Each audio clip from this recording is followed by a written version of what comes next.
If you would like to support the channel, please consider becoming a patron on Patreon. More information in the description below. The story of Selene Vassos is layers upon layers of mythos mixed with tragedy. To get a firm hold on the things to come, we first need to hear old tales from Greek mythology. Each one is a parable for her journey or will act as a metaphor that she applies significant importance to. Sometimes she outright places herself in the mythos. So let's start with the Fates, also known as the Moirai. They were either the daughters of Nyx, the goddess of night, or of Zeus and Themis, who represented law and justice. The moment a life began, the Fates wove their journey into being. They knew the choices they would make, the deeds they would accomplish, the time and nature of their death, but they did not take free will from mankind. Therefore, they could impact their own fates. Everything was conditional, and the Fates accounted for every variant that could shift their life. It was the fate Clotho, the spinner, who spun the thread of a human life. She began her work when their subject was still in the womb, pulling a thread that held their every choice, action, and the possible outcomes. Then her sister Lachesis, the allottor, would measure out its length. She decided just how long this human's life would be. And then finally, Atropos, the unturnable, cut it. Atropos too determined how this life would end. Her work was not conditional, not open for interpretation, and could not be altered. When she cut the thread, that was it. The Fates were revered, respected, and feared for their work. They represented inevitability despite choice. They were a reminder of death and its approach, how truly unstoppable it was. Now, let's speak of Helios and Selene. Titan gods they were, the children of Titans Hyperion and Thea, siblings of Eos. Helios was god of the sun, who every morning would ride his grand chariot across the sky from the east to the west to usher the light of the sun onto the world. The ever-youthful god, too, was believed to be all-seeing, a witness to everything, and therefore a guaranteer of oaths. His sister Selene was the moon itself and a goddess of the night. She rode a chariot all her own across the sky to usher on the night. The ancient Greeks used the cycles of the moon to understand time and agricultural development. Selene was associated with female cycles, inexplicable illnesses, and spiritual possessions. When the lunar eclipse occurred, the Greeks viewed it with terror, believing it to be an ill omen or a sign of displeasure from their gods.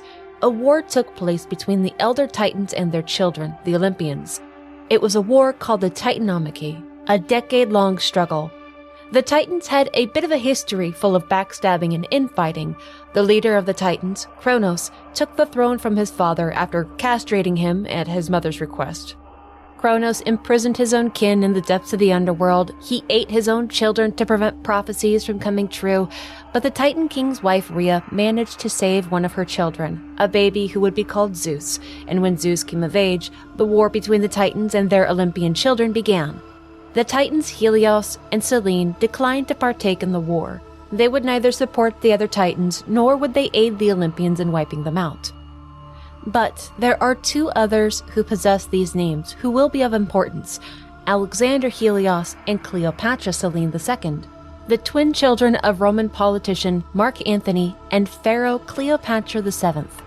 The twins lived with their pharaoh mother in Alexandria in Egypt and met their father when they were about 3 years old, when it's most likely that they were given the names of Helios and Selene. Their circumstances behind the war were messy and fueled by personal vendettas, but when the twins were about 10 years old, their powerful parents faced defeat by the Romans. Their mother tried to arrange safety for her children, but she failed to do so. Egypt was conquered, Alexandria fell, their parents ended their lives, their older brother was killed, but the Roman Emperor Augustus Caesar didn't kill the twins. He took them in and raised them. Alexander Helios is believed to have died at quite a young age. Cleopatra Selene went on to live into her mid-30s. She married a childhood companion who too was an orphan from a family of rulers. They were given a kingdom to rule over in North Africa and lived quite comfortable, prosperous lives. Then finally, we know the tale of Sisyphus, king of Ephyra. There are several variations on the deeds of Sisyphus, but they all end in the man gaining the ire of the gods and their punishment. In the most commonly known story, Sisyphus lived a rather dishonorable life.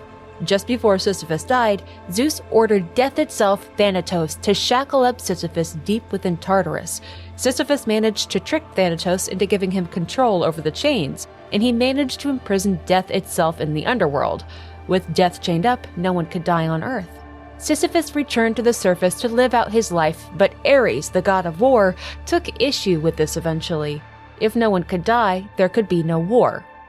Ares freed Thanatos, and Death once again came for Sisyphus, but before he was taken, Sisyphus ordered his wife to desecrate his body so he could return from the dead to take revenge. She did so out of love for him, and as was his right, he returned to the surface, but he did not return to the underworld.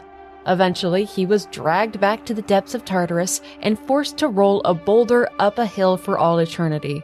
When it nearly reached the top, it would forcibly roll back down. It was a cycle of futility that Sisyphus would have to repeat over and over for all eternity. Now, what is to come is heavily open to interpretation. Theories and connections made here may not be the ones made in other journeys, and that's okay. In fact, it's wonderful. Change a single factor in the equation and you get a completely different outcome that's equally as interesting.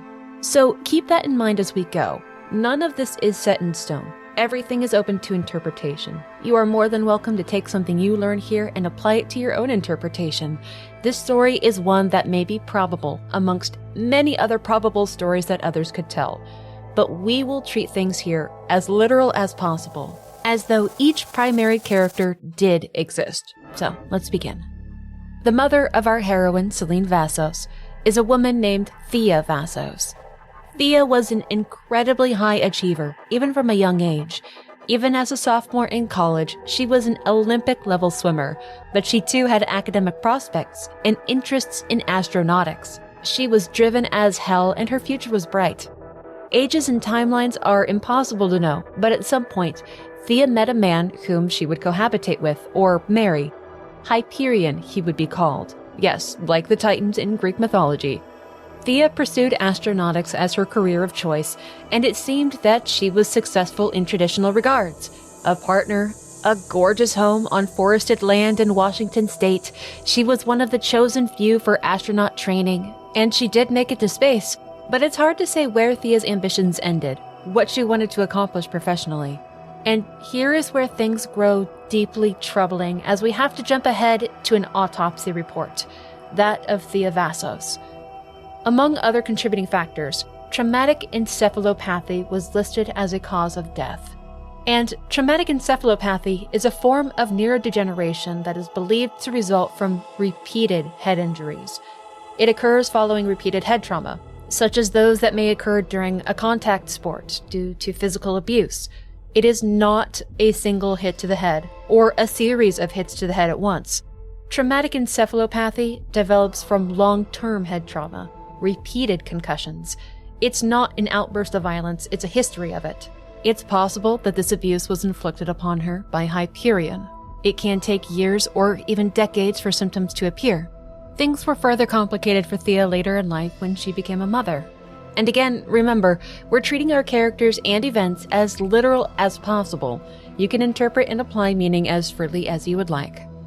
Thea, arguably, had 2 children. But for now, we'll focus on one, Alex.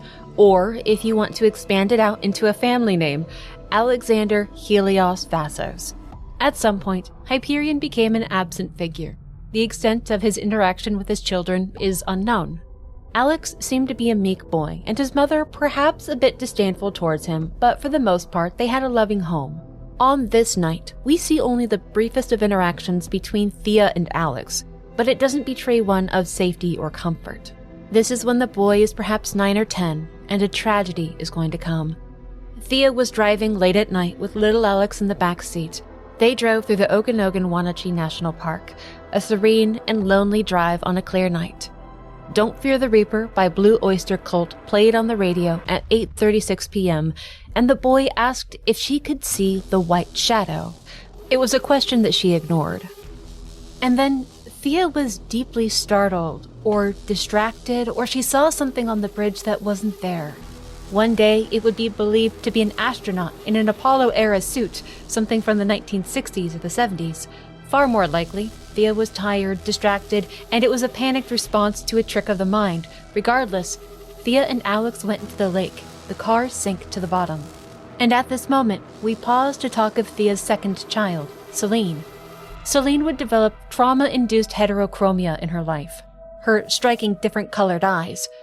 At this point, believing of course that Celine is real, the girl is in the vehicle with them, but she's not depicted in the scene shown, for reasons which will be made clear much, much later. What is on the screen right now is not a one-to-one proper retelling of that night. Celine Vassos does survive this night. As for the other two, Thea's back was broken on impact, but she was able to get Celine out of the car, and in her panic to get Alex out of the back, she caused further damage to her spine. She couldn't get to the boy though. Thea barely made it to the surface. Alex didn't. To add to this tragedy, in Greek mythology, Thea was the mother of three: Helios, Selene, and Eos. At later points in the tale to come, Thea would be depicted as being pregnant at this time, but there would be no Eos born. One of the children, Selene or Alex, would be reported as missing from the scene, lost somewhere in the forest. Whether it was the girl who was later recovered or Alex's body wasn't made clear, but in the hospital, Thea became a shell of her former self. The pain she was in was torture. She had little use of her legs, which destroyed her every dream for her future. She was consumed by anger, loss, but also self-pity. She refused to talk about what happened. She refused physical therapy. She refused to do anything that could better herself or her quality of life. Her doctor described her as difficult to engage with, distant, irritable. She masked her pain well, but it was obvious that she was in great pain. Eventually, there was nothing more that could be done for her. She was discharged. What followed were years of pain and rage, not only for Thea, but for Celine too. Alex was never spoken of. The father, Hyperion, is a figure of little note. Seems that it was just the two of them. But the phrase, "Do you see the white shadow?" remained like a haunting presence between them. It was a mystery never understood by Celine, but it lingered as though it held the answer to her mother's every cruelty. What is white shadow? And that song, "Don't Fear the Reaper," the memory of it merged with her father, Hyperion, of him playing it on a piano. For reasons not made clear, Celine felt guilt over the accident, as though she were to blame in some way. Her mother's treatment certainly didn't help ease that insecurity or survivor's guilt. Thea pressured Celine to become everything that she didn't get to be or that she failed to be. The standards were impossible. It was a hostile home where love was impossible. The girl was told over and over that she was an insolent child, when all she wanted was to feel wanted and protected. Celine was her mother's caretaker, her company, her emotional outlet, and her dreams for her own broken, lost future. Her daughter was miserable and resented her to her very core. And while Celine rose to the challenges of her mother, what Thea perhaps neglected to acknowledge was the mental damage that she had done to Celine. And perhaps Thea forgot that astronaut candidates were required to go through mental health assessments before and during their careers. Thea was setting her own daughter up for failure with her impossible standards and abuses. The only time Celine ever saw her mother look at peace was when they went to the pool early in the morning. Not even then did Thea ever smile, but she looked younger, she would later say. She could spacewalk in the water again, glide through it, move on her own. It gave Celine a time of reprieve from her mother's negativity. When Celine went to college, Thea would call every day, sometimes 3 times a day, not to check in on her or see how she was doing, but to complain and be bitter. Celine knew that Thea was lonely, bored, and scared, but she wanted her mother to let her go. It was like she had her hands around her throat, even hundreds of miles away. Celine followed in her mother's footsteps, as expected, but she vowed that she would be different. She wouldn't be like her mother. She would be better. She would not be her mother's daughter. The conditions Celine had grown up under forced her down a very different road than the one Thea had walked. Yet, one too similar despite her vow to be otherwise. We are going to experience 2 realities that tell very different stories, but stem from the same source. The first, reality A, has a conclusion that comes much sooner, so we'll start there, and then we'll connect it to reality B. So, reality A, which we will call Reality is a Shadow. Once her education was over, Celine applied to be part of the same astronaut program that her mother was a part of. But ultimately, she was rejected. Celine wept over the letter, staining it with tears. It was the validity of her mother's doubt and her cruelty. She kept the letter, and as it yellowed and wrinkled over the years, it served as a reminder of her own failure. But life went on, and Celine found a way forward. A bit later in life, she became pregnant, and though there seemed to be doubts in her heart about it, she decided to keep the baby. The father of the child wasn't involved. Celine decided that she would do it herself, that she could do it all herself. Once she knew that she was having a boy, she decided to name the child Helios, a family name that her brother had shared. But it was so difficult, so much more difficult than she anticipated. Somehow, this situation brought her mother directly back into her life. And after Helios was born, she saw a side of her mother that she had never seen before, a truly loving side. All the care and affection that Thea had never given to Celine was given to her son. And as the boy grew, she found herself echoing the words her mother had said to her when she was little, calling him an insolent child, turning her ire towards him. As Thea got older, she became more aggressive, more impulsive, more irrational, and more confused. And it was her daughter Celine who bore the brunt of it. So, Celine was breaking. Helios was a target. She was treating her son precisely how Thea had treated her, returning to a cycle. And one night, Celine snapped. She pushed her mother's wheelchair down the basement stairs and set the entire goddamn house on fire. The first officer arrived on scene at 8:36 p.m. He found Celine outside the burning house, smoking a cigarette, in a state of apparent shock. She wouldn't answer any questions. She couldn't. Words just wouldn't come out of the woman. She was taken to a nearby hospital for evaluation, and her mother's body wasn't found until emergency services were able to quell the fire. With Thea gone, Celine had part of herself back. She could live for herself. She wasn't burdened. She wasn't worn down by her. But she so too was deeply, deeply mentally broken. Because that logic extended to Helios. If he wasn't there, she didn't have to be mother anymore. She could just be Celine again. In an effort to not be like her mother, Celine repeated her actions. While driving at night with Helios in the back seat, whether by accident or intentionally, the car ended up in a body of water, and Celine chose to leave Helios in the back seat. Remember these words. Warning, Helios abandoned. Celine did not escape that crash intact. She was comatose or, more likely, placed into forced hospitalization, committed, where, much like her mother, she fought against help and treatment, a return to the cycle.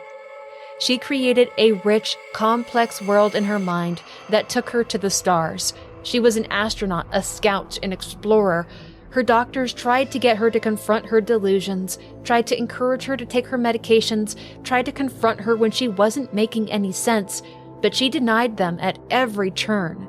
In her fantastic delusions, she would live out a modern myth like those of the Greeks.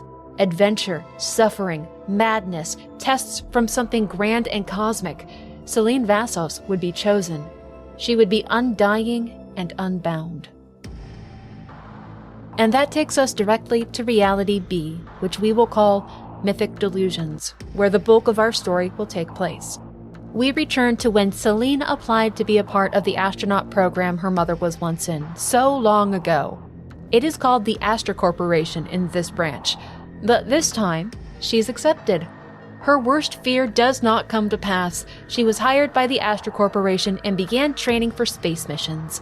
She went on to participate in missions with names such as Jaeger 675 Olympic Volcanic Vents, FQ-212 Fossilized Gas Giant, EH-652 Mons Timur Peak Ascent, RN-883 Aurora Blasted Plains, Ambrose 415 Crater Site, Kepler 138 Petrified Forests, Flight over NL-604 Maelstrom, and Savage of VB Wreckage. Each of them surely a wondrous and action-packed adventure. Then, Helios. Her son's life presents an additional complication. It could prevent her from undertaking certain space missions. That same resentment and eventual mistreatment of the boy presents, though the reasoning slightly varied in this reality. Despite her successes, Thea's treatment remains the same towards both her and Helios. Her mother dies in a fire, and her son Helios dies in a car accident, just as Thea's son Alex did. He drowned in a lake after Celine left him behind willingly. She was free from her mother. She wanted to be free from the obligations of being a mother. She wanted to live for herself. In her thoughts, she compared herself to the goddess Demeter, who, when faced with the loss of Persephone, despaired. Demeter would have gone to the underworld itself if it had meant getting her daughter back. But Celine, she twists the tale, adding that Demeter too rejoiced in the loss, for she was no longer simply mother. She had taken back her name, taken back her status as a goddess. She was no longer a slave to her own child. She was a woman anew, and in it she found new purpose. That old sacred duty could be abandoned. What she did to Helios, it was a decision that she did come to regret, but she didn't let her grief hold her back or prevent her from pursuing her dreams. Her career made her a respected professional, and the pain she overcame made her a respected woman. But Celine was capable of more. She wanted more. She longed for something greater, and it came to her just as she knew it would, the opportunity to be a part of history. Astra was sending a ship into deep space, farther than had ever been gone before. The Astra DSC Origo would take a crew beyond the boundaries of the galaxy. For the original crew, it would be a one-way trip. They would never see home again. But they would be ushering in a new space age of discovery, and Celine knew that she had to be a part of it. She went through the evaluations, the interviews, and she landed a position on the ship as a reconnaissance scout, with proficiencies in first encounters, data analysis, field repair, and weapon testing. After a long, successful journey beyond the boundaries of our galaxy into the void of another unknown which had no galaxies, the mothership DSC Origo was suddenly diverted, but the general crew was given no reason. Eventually, news leaked that a signal had been picked up from a planet that they were nearing, called Atropos. Yes, Atropos, the fate from Greek mythology, the unturnable, who cut the thread of life, who could not be bargained with, whose work could not be altered. The planet Atropos had been marked as Approach Forbidden by command, but from it was coming a signal called White Shadow. Celine learned of this from her friends Emily Sanser and Cecilia Cara Scott. In chat logs, they were EM and CC. When put together, they were EMC squared. That's not of vital importance, but just keep that tucked away. Celine knew that term, White Shadow, but that was something that only she should have known. Yet it wasn't something that she completely understood. She didn't know what it actually was, yet this seemed like a summoning, or at the very least, a mystery that had to be solved. Celine decided that she had to get to Atropos to find the White Shadow signal, no matter the cost. She had been interviewing for a promotion for a while, something that she had been denied some months prior, but that promotion would get her her very own scout ship, very cool, and it seemed that she was very close to having it. So she contacted her friend Emily Sanser, who handled inventory transfers, and she told her that she had been assigned a scout ship, a blatant lie that she avoided answering any questions about. As soon as Celine had the gear that she needed, she launched from the mothership with her scout ship Helios and set course for the planet Atropos. The atmosphere of the planet was wild, but not overtly inhospitable. Once below the clouds, it quite resembled Earth. A storm brewed over her ship, but the White Shadow signal was so very close. So she proceeded on through the maelstrom, except something shot Helios. The ship could not be saved. Its wings had been completely destroyed. All she could do was try to control the impact. Celine survived the crash landing, awakening outside the wreckage. Helios did not survive. She abandoned the ship, unable to find her sidearm weapon, and she began to explore Atropos, a planet seemingly derived from the madness of the fates themselves.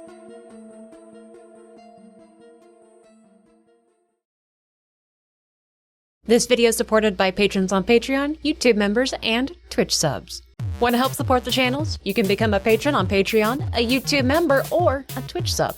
For just a few bucks a month, you can help keep the channel going and get a couple cool perks while you're at it, like supporter-only streams, extra and early content, and your name in the lore video credits. Check the description of the video for more information on how to support the channel. And while you're at it, why don't you come see us in the Discord too? Or find me on one of those other social media platforms that the kids are so into these days. But that's enough from me. Thank you for watching the video, and let's get back to the lore.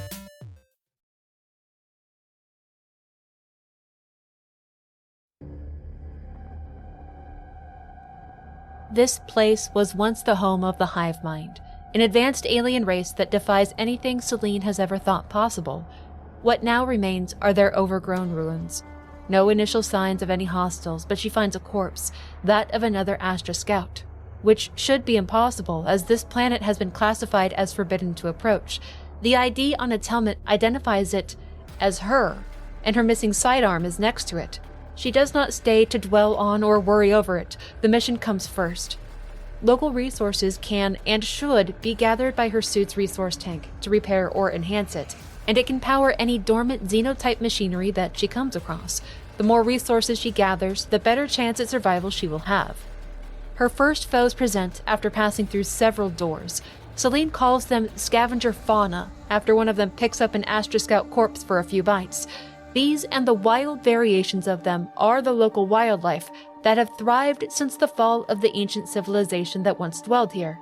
Thankfully, these are just some little guys that she gets to warm up on, but next to the Astra Scout corpse is a scout log.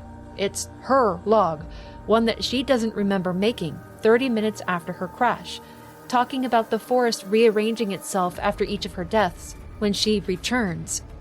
But despite this being an unsanctioned mission, as per Astra Protocol, she will not be extracted from the planet until she reaches her mission goal, the White Shadow broadcast. Complicating her item pickups are the addition of malignancies, items manufactured by the ancient alien civilization which are afflicted with a corruption which can cause Celine's suit to malfunction. It's not always a guarantee that it will happen. The risk of malfunctions are things that she'll always have to be very wary of when picking up malignant items in the field. Sometimes the gamble can pay off, sometimes it can make things so much more difficult. Strange but significant things are about these ruins. She finds a massive black ball of ichor, the blood of gods in Greek mythology. Though in those stories, ichor was golden, and here it's black and tainted. But regardless of the color, it's said that it can kill any mortal that it touches. In this room, she also finds the corpses of a xenotype species piled up and believes them to be the creators of the White Shadow signal. There's no clue as to how they died or how long they've been here, but right now that doesn't matter. Another scout log, 3 words that I'm going to say a lot, describes a memory after death, before rebirth, when tentacles are dragging her down. But a massive predator interrupts the log. Celine fights the largest creature that she's had to contend with thus far, and though she puts up one hell of a fight, she's beat to death. Just as the log described, she sees things as though in a dream. Cloudy tentacles underwater wrapping around her, an astronaut standing before her, Helios falling from the sky, a house in a field burned to the ground, and then she awakens in the pilot seat of Helios. It's time for the cycle to begin again, from the top. The systems inside the ship have been damaged and corrupted, but there are a few with patches that can be made out. One is an order from Astra Command for her to return to the DSE Origo. She's clearly in for major disciplinary action when she returns, and possible permanent loss of rank. The next log was between her and her friends Emily and Cecilia, with alien text in the center, and "Do you see the White Shadow" etched in the middle of it. The Scout Log Division Protocol and Regulations file is still intact, which outlines mission procedures when out in the field, and the last accessible file currently is her personnel file. None of the weapons, resources, or artifacts that she collected before her death are here. The only things she gets to keep are the databank entries stored in Helios's computer and her suit's permanent upgrades. She can either sit down in defeat and do nothing, or she can get back out there and try to complete her mission again. With just her sidearm, she abandons Helios and starts tracking the White Shadow again. Atropos is different now. She very quickly learns that things will not be the same twice in a row. New weapons rotate in, different arenas and rooms, varied enemies, and Celine finds paths that she cannot cross or access.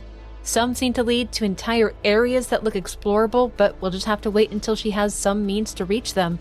Every scout log she finds of herself, she sounds more unhinged, yet it also kind of almost makes sense. Like, with a bit more context and a bit more broken psyche, it's almost completely logical note-keeping. There's something disturbing about them as well, because they're all her. For as mad as they may be, it's all her own thoughts. Death will come to Celine often, especially as she acclimates to this cycle, because it is a brutally difficult one. She can check Helios' computer for more ship log unlocks, check the ship for odd changes around the rooms, listen to scout logs that she's found out in the field as she wishes, but then it's back out she goes. On large-seeming stone tablets, she finds xenoglyphs, which seem to contain bits of history of the planet. She'll only be able to read them after assembling a complete cipher. There are fragments of them hidden around the ruins, but it will require several runs to find all the cipher fragments needed to decipher these xenoglyphs. But once it's done, Celine will understand a bit more of what happened at this time and place. It's a process that will take repetition and death. Just when things start to feel recognizable, almost routine, Celine finds her home, nestled into the trees of Atropos.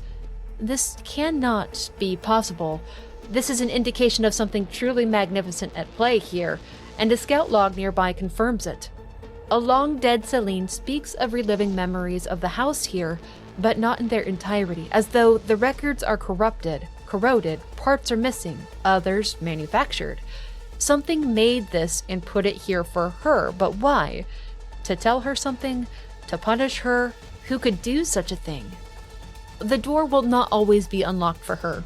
Only after Celine has pushed farther into the cycle, after more data has been collected, will she get to open the door to this place. But right now, she doesn't have the key, and she may not take her first steps into the house until she has it.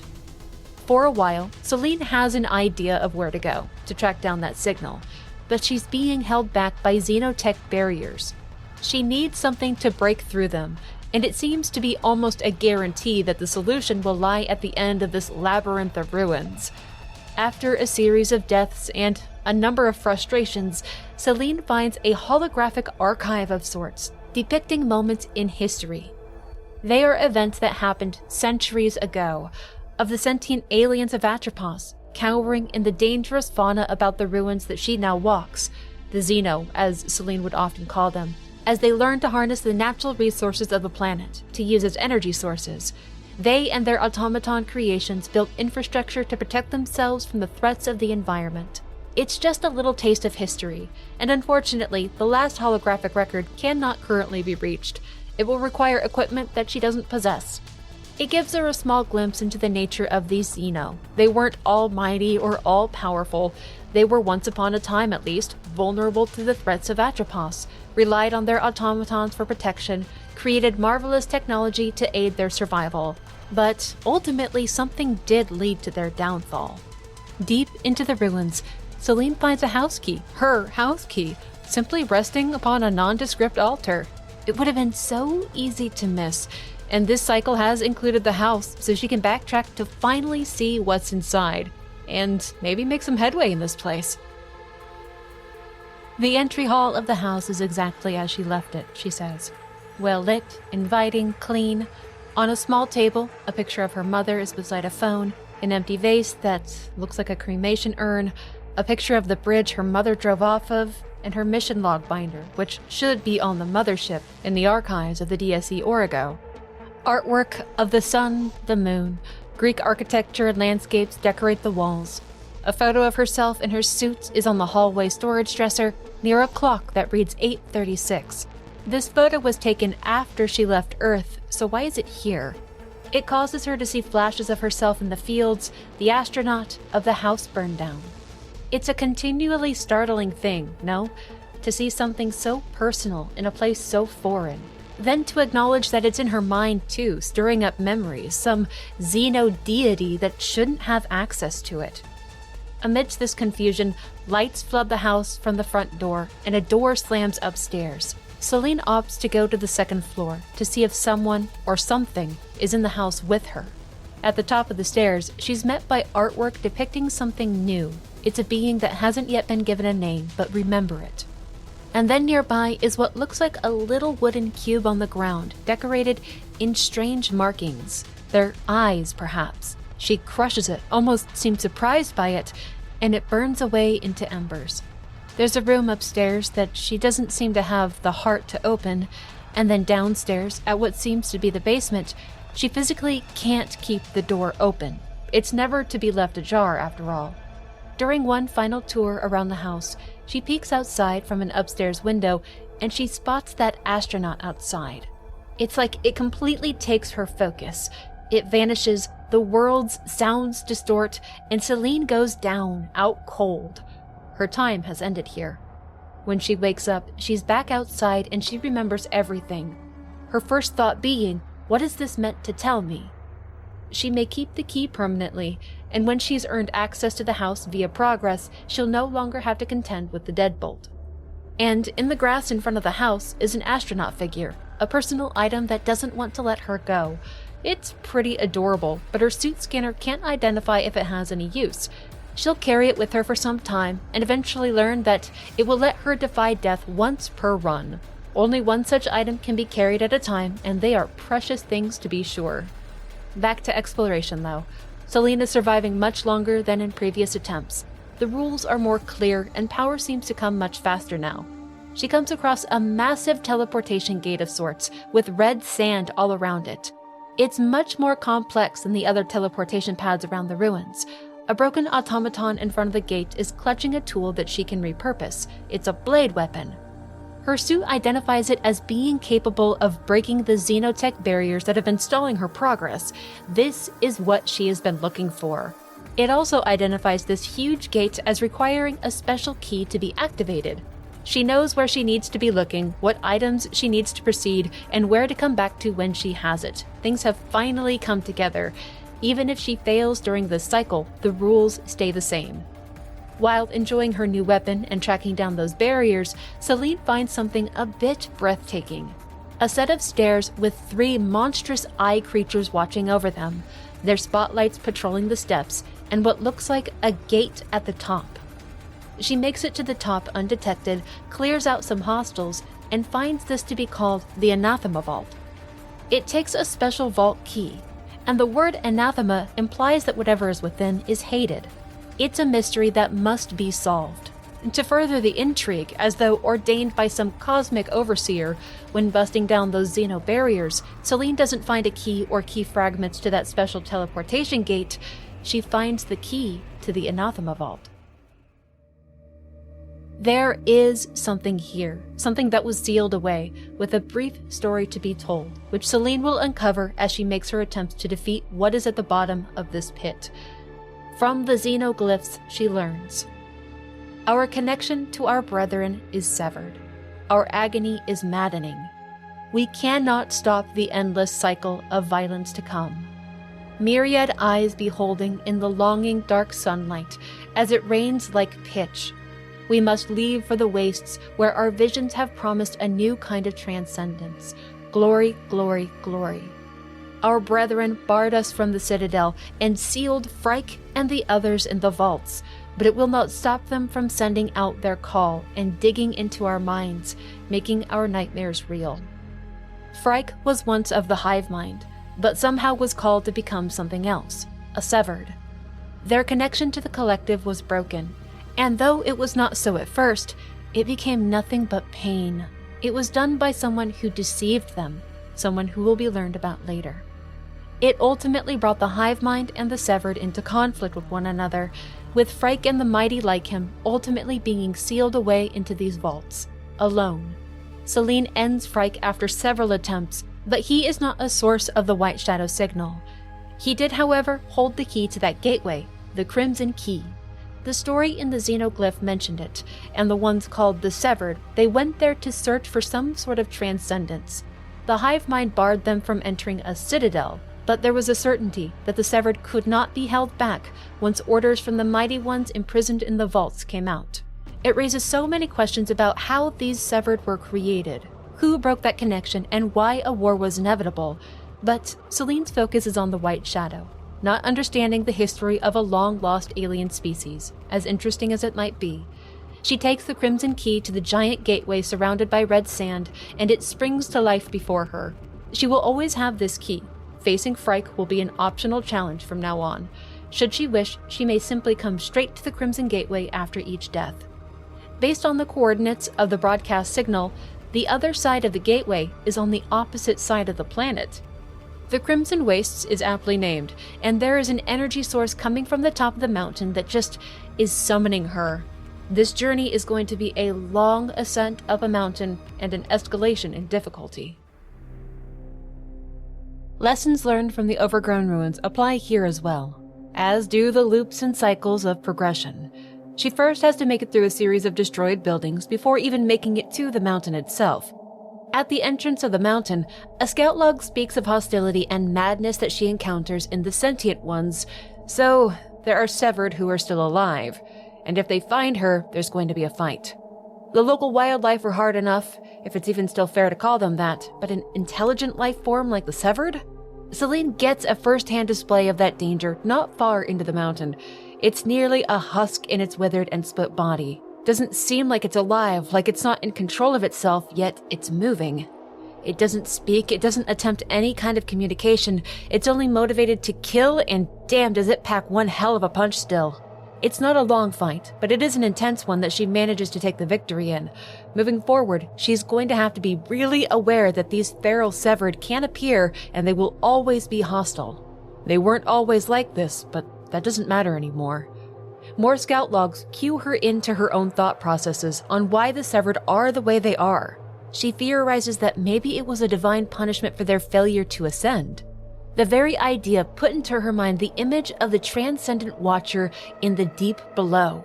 And this now dead Celine had been having visions of it, of a place that she had not yet gone. These visions led her down from Olympus, down into herself, to a place where she alone was worthy to be. It's hard to make sense of, but to her it makes perfect sense. But this will give more context to those visions she's been having after she dies, before she's reborn. They are things that she's already seen, like the house back in Washington, the burned down ruins of it, but she'll also sometimes see things, or hints of things, that have not yet come. The current Celine rather thinks that the Celine on the scout logs sounds off, that it's not her, but is that a sentiment that will remain with time? Celine dies many times in the Crimson Wastes to be sent back to the overgrown ruins. But on a run through the dark forest, she comes across the house again. And to her surprise, the door opens. Inside it looks mostly the same, but she picks up that someone moved things around. Her log binder is gone, there's medication bottles on the table, a message on the answering machine. It's her telling someone that she calls sweetheart that she's not coming home. And of the medication bottles, she says that she hasn't needed them for a while. They make her head fuzzy and sounds piercing.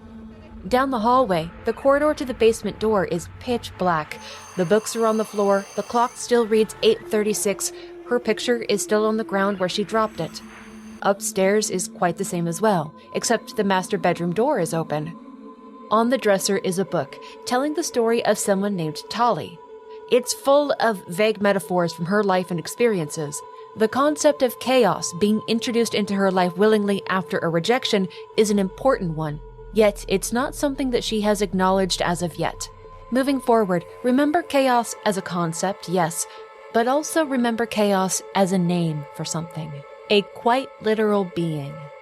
The character Tali was called to a vast depth of that substance ichor, the blood of the gods, which was said to be lethal to mortals. But she plunged her arm into it, feeling for an unborn titan. But she barely missed pulling it out when she was interrupted by a violent sound. Tali did not die from touching the ichor, but she failed to pull the titan before something else interrupted her again. The story of Tali will appear from time to time, and it does draw parallels to the life of Celine, albeit in very abstract ways, but it will not be subject matter heavily dwelled on. On the desk is a laptop, with notes around it that seem to map out an escape route down the west coast, but to escape what isn't exactly made clear. And another note mentions White Shadow. The laptop itself boots up with a line stating, "Dead Kronos waits dreaming." Kronos was the cruel titan associated with time, who overthrew his father, who consumed his children out of fear of prophecy that he would be overthrown, who was cast down by his own son Zeus during the Titan War.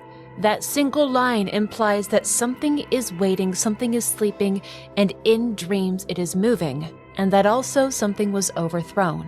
But is this about her, the severed, or both? The laptop also says that there is a delay in a response from Astra, that she is an adequate match, implies emergency procedures are appropriate, and in the corner a message demanding, "Let me in," followed by a pounding on the front door and the lights going out. It's that astronaut, waiting for her. Celine obliges, but it's gone when she opens the front door to meet it. Is it trying to help her, or is it trying to terrorize her?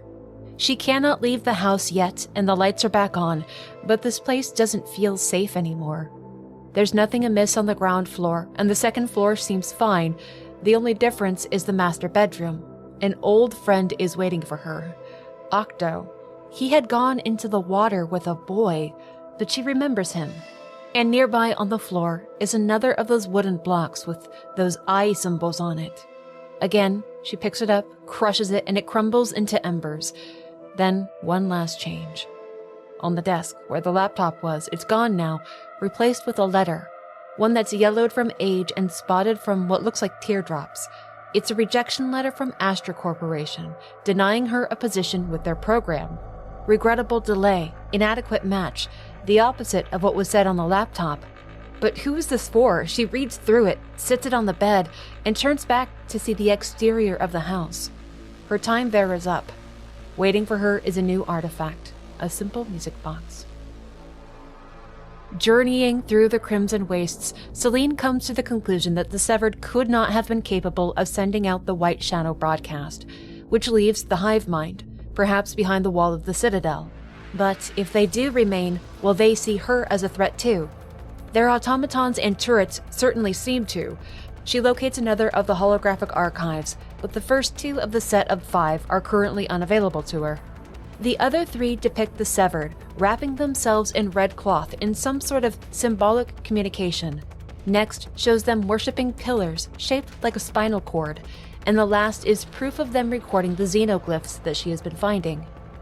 The scout logs rarely sound grounded or reasonable, at least not from a neutral party's perspective. They're almost getting worse as she progresses farther into areas, assigning meaning to things as though done or created specifically for her. Yet this world clearly has a history, and she's inserting herself slowly into their story, as though their finale completely revolves around her reaching something. After several attempts, she does finally reach the summit of the Crimson Wastes, where that energy signature is coming from, the one that has been summoning her this whole time. It is suspended above its arena, covered in feathers, but it responds to her approach. This is Ixion. In Greek mythology, Ixion was an arrogant man who repeatedly showed disrespect towards the gods. As punishment, Zeus saw Ixion forever bound to a spinning, burning wheel in the underworld. But of this world, of Atropos, this is what the xenoglyphs tell of Ixion. Our brother, the Exalted One, hardened by suffering, climbed to the throne of the mountaintop. Its scythe, like a crescent moon, is poised to strike down the Creator-Destroyer. The pillars from deep below have judged us worthy.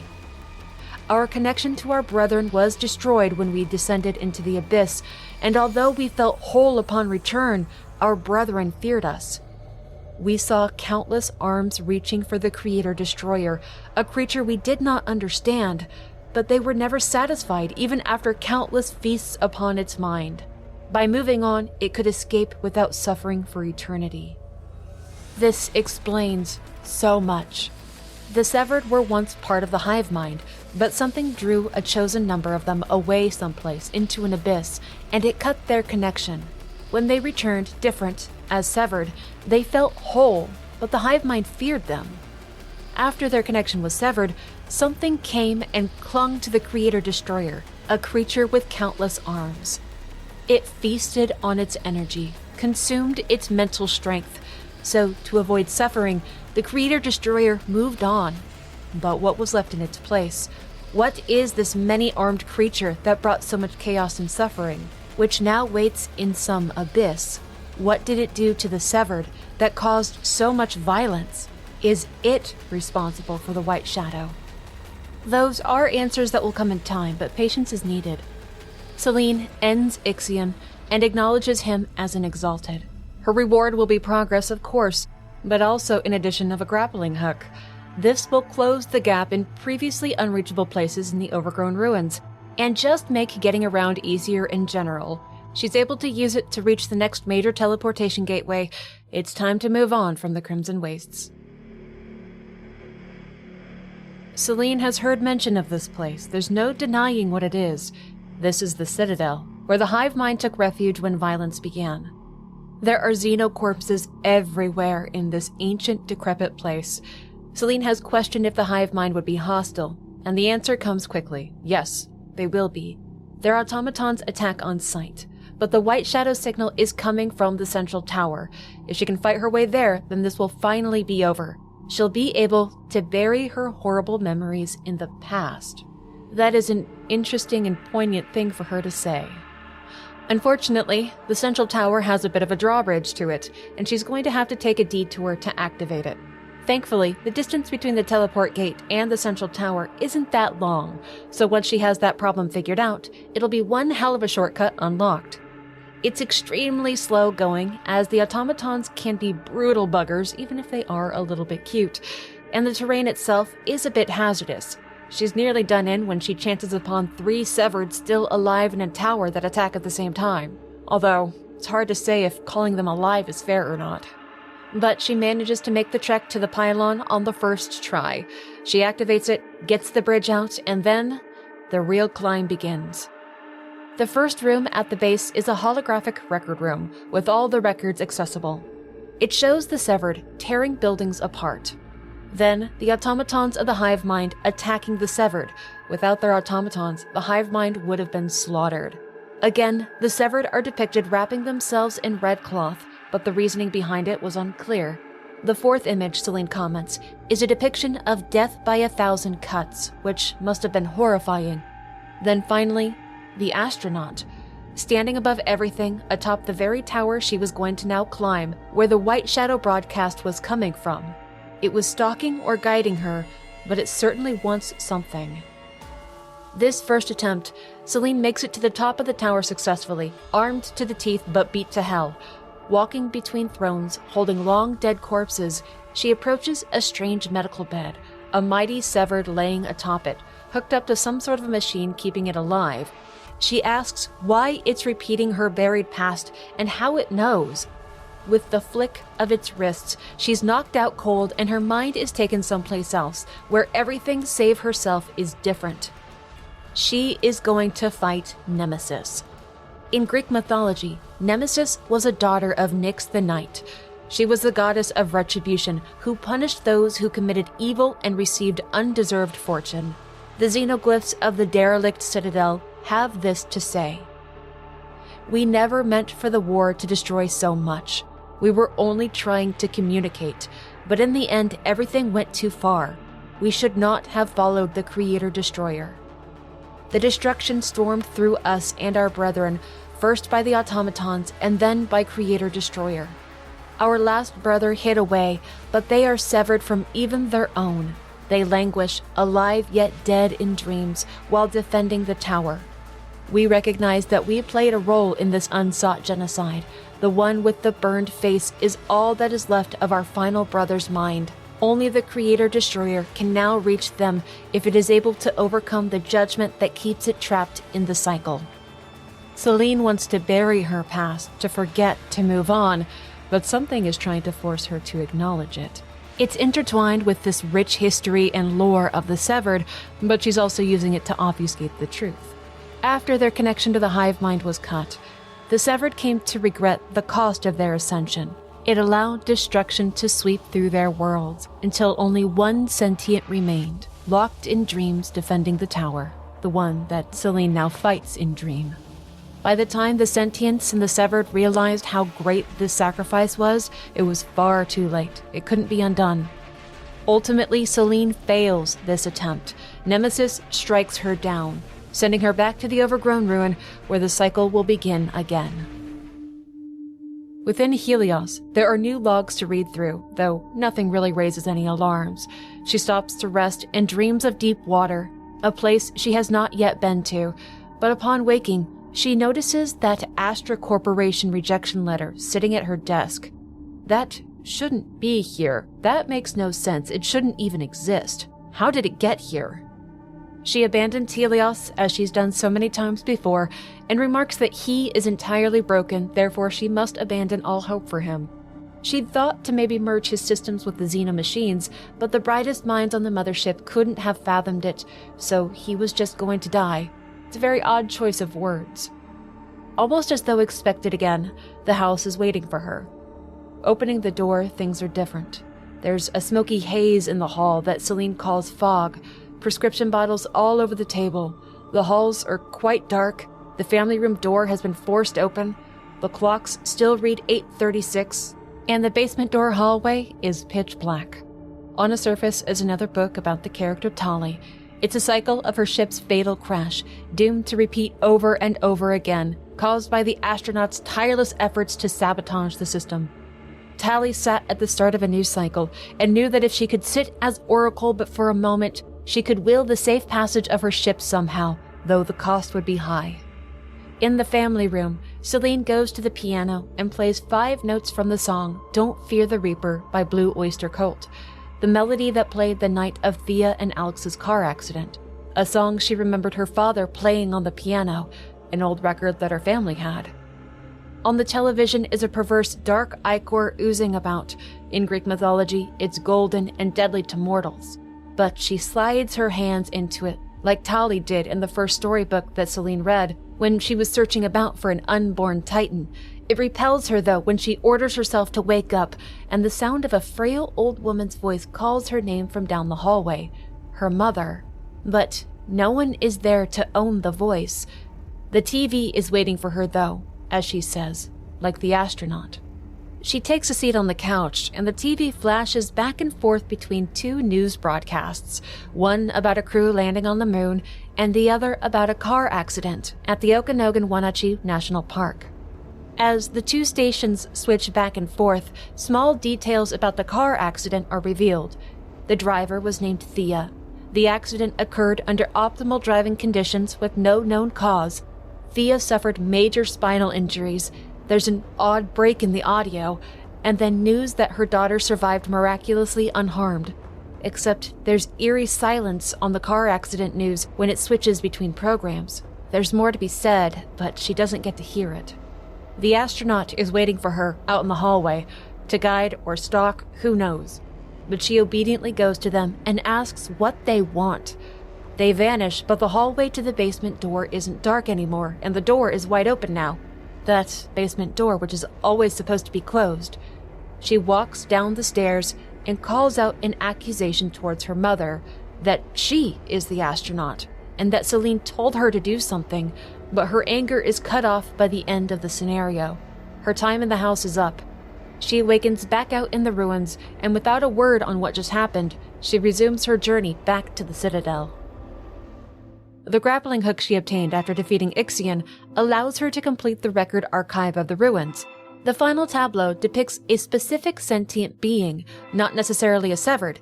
To her, it seems important, but also disconnected. Eventually, in the Crimson Wastes, she will complete that archive and see a record calling that sentient being the Observer, and then seeing the descent of the chosen hive mind into the abyss, where they later emerge as the Severed. During another cycle within the overgrown ruins, she uncovers a massive shortcut, a direct path from the forest to the Citadel using the grappling hook. It completely bypasses most of the ruins and all of the Crimson Wastes. It will allow her to go right to the central broadcast tower. All she has to do is find that path, scale the tower. However, this faster path costs her potential firepower and suit upgrades. She tries this path a number of times before deciding to take the slower path to gain those upgrades. then facing off against Nemesis once again. On her final pass through the derelict citadel, there is a disturbing log found. It's another typical half-rambling mess of logic, but there is a tiny sliver of reason. You see, Celine has had moments where she's slipped, said some odd things, related to things said on the scout log a bit too much, sure, but the mention of returning to the cycle after 63 years and 8 days gives her pause. How could a single cycle last that long, unless there was an extraordinary factor that impacted events? And that is a very specific length of time. She doesn't stop to dwell too long on the information. Such unknowns can be maddening in a place like this, where logic seems to be arbitrary, and she's not her own most reliable narrator here. Celine fights her way back up to the top of the central tower, and mentally readies herself for one hell of a battle. She has learned to fight using her peripheral vision, which Nemesis seems to require with the intensity of its bullet hell nature. A calm focus makes this pure cinema of experience so much easier to take in. When the first phase of the goddess is complete, Celine prepares for the unknown of Phase 2, which requires mobility. If she wasn't comfortable with the grappling hook before, she'd best get damn used to it now. She can use it to her advantage to avoid attacks if she's clever, throw herself from a platform when things get too heavy, then pull herself back up once it passes. She handles Phase 2 with far greater ease than the first, and then the finale. She's thrown far from Nemesis, and her mobility is truly put to the test. Celine has to cover a great distance while sometimes throwing herself into nothingness with no guarantee that something will rise to catch her. She has to get close enough to hit Nemesis, and sometimes wildly throwing herself about is the only way she has to avoid its barrage of attacks, which will come from all sides. Gravity is a shield, momentum is a getaway, and finally, after so many failures, she wins. She defeats the goddess Nemesis and is returned to her right mind back in the world of Atropos. The final sentient, the being she now recognizes as the Observer, lies dead, and she is given access to the broadcast signal. Finally, she will know the truth behind White Shadow. She stands before the strange machine, before a hole in the stone, and has flashes of a life serene. The sun setting on an intact house, the funeral of her mother, her holding her mother's favorite flower, standing at the waterside of her mother and Alex's car accident. It's warm, peaceful, quiet, the kind of past that she would want to have. Back on Atropos, she receives confirmation that Astra has received her distress signal. She will be picked up. Rescue is inbound. This will finally be over soon. She has dictated that White Shadow was how she escaped this. It was goodness, it was peace, not some terrible buried or secret memory from her past. It was redemption. She is taken back to the mothership, and news of her discovery and escape reaches Earth. Though the mission of the Astra DSC Origo was meant to be one way, it returned to Earth after this event. Celine went home. She faced and accepted her past, her mother, her Helios, her pain, her loss. She overcame it and lived the life that she dreamed. She became a part of history. She found love, family, meaning, happiness, and acceptance. Grief and sorrow in the past. She lived a long life. And when her time came, she was missed by those who loved her. 63 years and 8 days after leaving Atropos.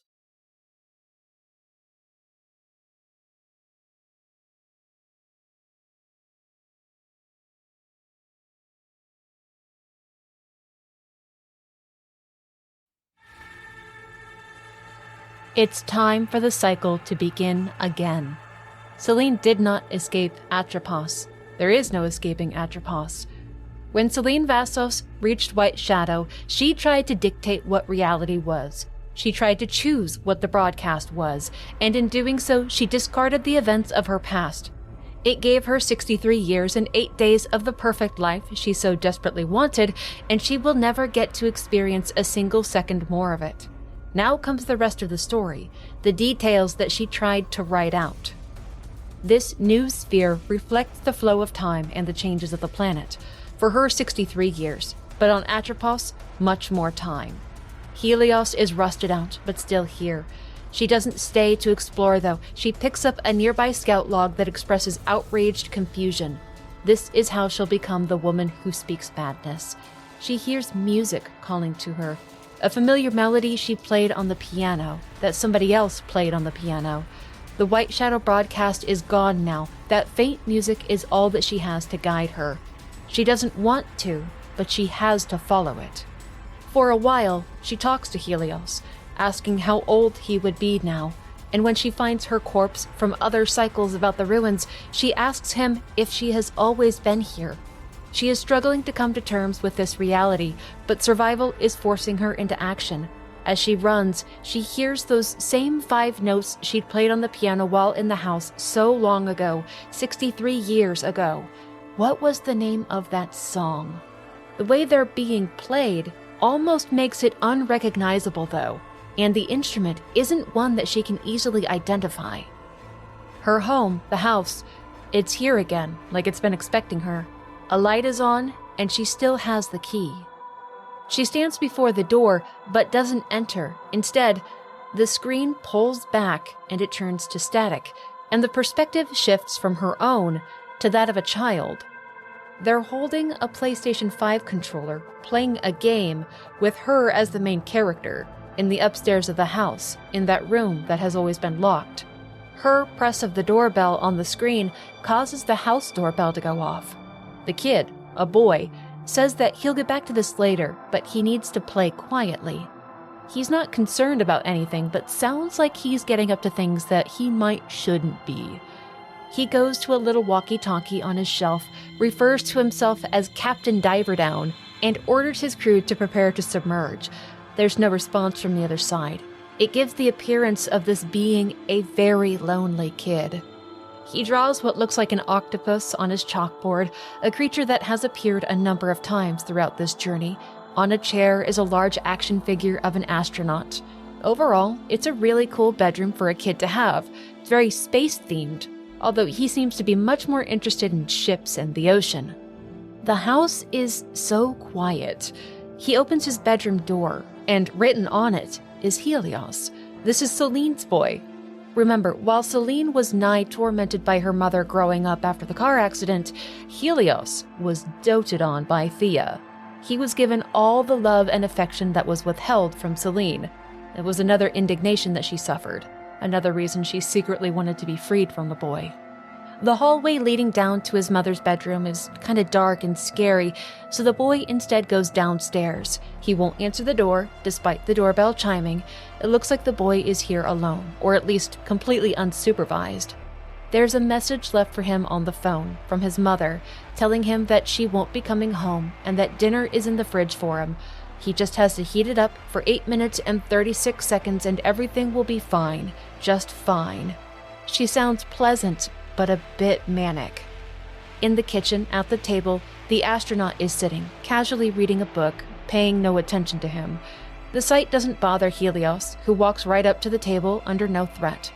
The microwave, the oven, the radio, they all read 836 in some form. The radio doesn't tune into anything comprehensible. The book the astronaut is reading seems to be gibberish. There's nothing really to fidget or play with. The doors are all shut tight. He can't get into the fridge, so the boy sits at the table and has some cold cereal with the astronaut. Except, well, the box is empty. So much for dinner. So Helios decides he'll tell the astronaut a story about one of Captain Diverdown's adventures, and the astronaut listens intently. In a dream of the future, the captain met the villainess, a chocolate jellyfish, and they stole a witch's sunken riches. The end. It's not the most expanded story, but it's good for something made up on the spot. He asks for some sort of validation, but when Helios looks back up, the astronaut is gone. He's alone again. He starts to tell a bit more of the story to himself while choking back tears and just leaves the sad kitchen without supper. This is probably something the poor kid experiences on a regular basis. He decides to go back upstairs, but sees that the door to his mother's room is open and decides to go take a look. She's not there, but he sees Octo, his stuffed toy. He's thrilled to have found him. While holding the plushie, the astronaut appears, and Helios sounds a little more uncertain about it. He tells them to look, it's Octo. The astronaut approaches, bends down as if to embrace the boy, and black tendrils erupt from its visor at Helios' face. This is the end of her time in the house for now. Atropos may feel like an entirely different planet, but as Celine notes in her scout logs, it's like this place knows her better than she knows herself. It's a reflection of herself, and she's starting to spot patterns that weren't there before. The hive mind, the severed, Helios, they're all real. They're all still here, but despite many deaths, she has seen no sign of the astronaut. Where did it go?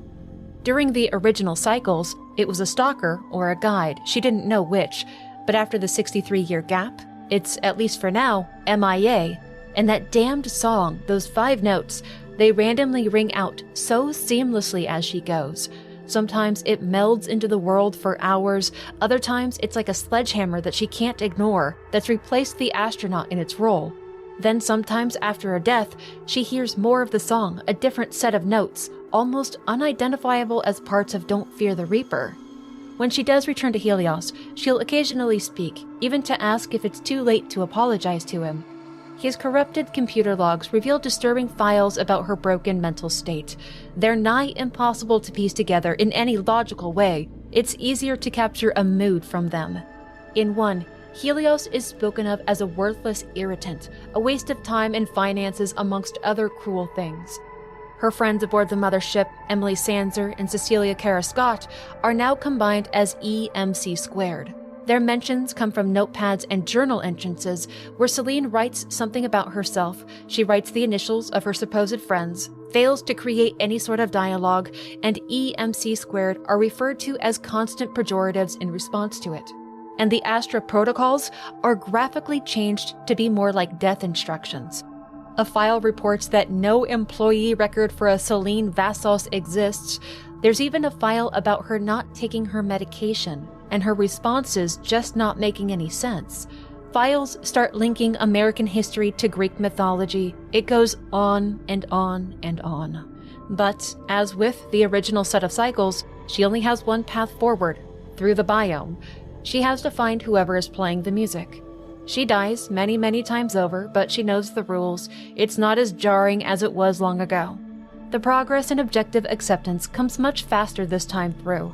Her mental decline is concerning, but the scout logs make it clear that there are things to come that will make her fall much, much farther. Yet it also seems to bring her closer to answers. Through some sort of chaos, she's slowly approaching a revelation. Is that in itself not some sort of a comfort and a reason to continue on? But there are moments too where she's lucid and she recalls bits of her life, like when she was a child and how her mother treated her.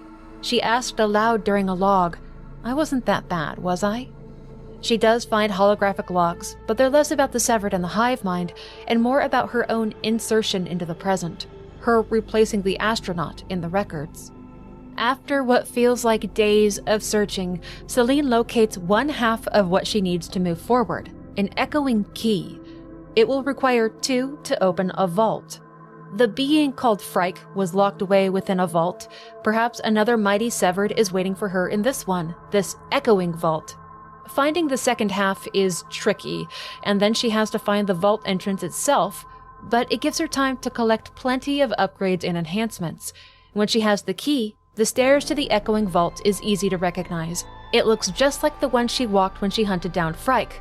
But while Frike was buried in the ground, this vault is instead a tower, and atop it, music is being played.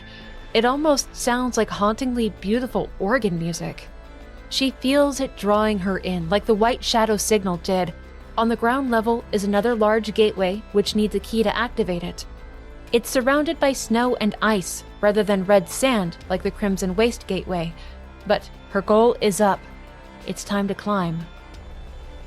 The music, the organ, gets louder as she approaches, more unique and divergent from Don't Fear the Reaper. She feels its volume and the need to silence it. At the top of the vault tower, she's faced with the creature of the melody. This is Hyperion, a titan in mythology, husband of Thea, father of Helios, Selene, Eos. In her life, a figure of little mention, who played that song on a piano, who is here now doing the same. Of the xenoglyphs, it is said of this family Hyperion left. Memories of the family are severed. Leprosy of the mind that sees an astronaut that may or may not be there outside the car. Constantly on the verge of reaching Helios, watching me enter the house before he descends the staircase. I see through a rear-view mirror darkly, plummeting into a lake of madness that scarred the underwater depths. It would have been better if certain fiends had never been born. Mother lied about the joy. There is only pain. This endless song bleeding out into space. The inescapable ascent from the abyss of self and the planet, where I found Hyperion waiting upon the spire, bound to an organ. I never spoke to him afterwards, or heard his music again. Hyperion is not a severed, he is not a sentient, he is not of the hive mind. He is an old, withered man with lashing hands and little other identity. Selene silences him finally. The music of the Titan ends. The spire is quiet. It was almost too much. From his body, she takes the key to the next biome. Her work here is done. The gateway takes her to the same coordinates that were once the Crimson Wastes, but now completely frozen over and called the Fractured Wastes. This area is unique in that it's far more contained and easy to anticipate than others, though it makes up for its unpredictability with just brutal difficulty. It is a merciless place where there are severed walking around. It's here that the hive mind retrofitted their automatons to kill the severed, when war was inevitable between them, so it's a factory of sorts that was set into the mountains. This is also where the severed got access to the abyss. This is where they descended to meet the Creator-Destroyer, who cut them off from the hive mind, who turned them into sentients, who turned them into the severed. That hole is right there, in fact. If she can find the keys to the gateway to it, then she can enter the abyss herself and see what took the place of the Creator-Destroyer once it abandoned its creations. It was some terrible thing made out of arms and malice that provoked the war between the sentient, the severed, and the hive mind. Selene gets just thrashed here, over and over and over and over, to the point that it almost seems an impossible obstacle to get past. It requires a slow journey through the echoing ruins to get as many upgrades as possible for her to just survive here. To her immense relief, there is no final major trial upon obtaining the final key to the Abyss Gateway. No big boss, no great being, she is granted a few interesting bits of alien tech. One that will let her withstand underwater areas, and another that will let her traverse through hazardous ground. She decides to check corners for more upgrades, then collect the holographic archives. They depict the severed climbing that massive spinal cord, where her figure stands at the top. Then an event of severed flooding into this manufacturing facility where the automatons were waiting for them. The final image is of herself reaching for something that isn't there. Once the xenoglyphs are complete, of herself it is said, "I witnessed the Ichor waterfall. Hollow limbs extending outwards, the Creator-Destroyer sunk into the pool. Regret was drowned there with a suppressed memory of a wheelchair that awaits at the end. Its name is at the beginning. I was rejected from Olympus, our family split apart. I rose from the waters of the Okanogan Wenatchee Styx, but there was no room for blood up in the stars. I buried and left them behind, but the astronaut was always following me. Listen to the silence, deeper than Hades and blacker than Tartarus. The destroyer went into the darkness and I must follow. That universal grave is where my release is found. I will pass through it to confront the astronaut." With nerves of steel, Selene submits herself to the abyss. This is the deepest of the deep, where those chosen of the hive mind came long ago to answer the call of the Creator-Destroyer.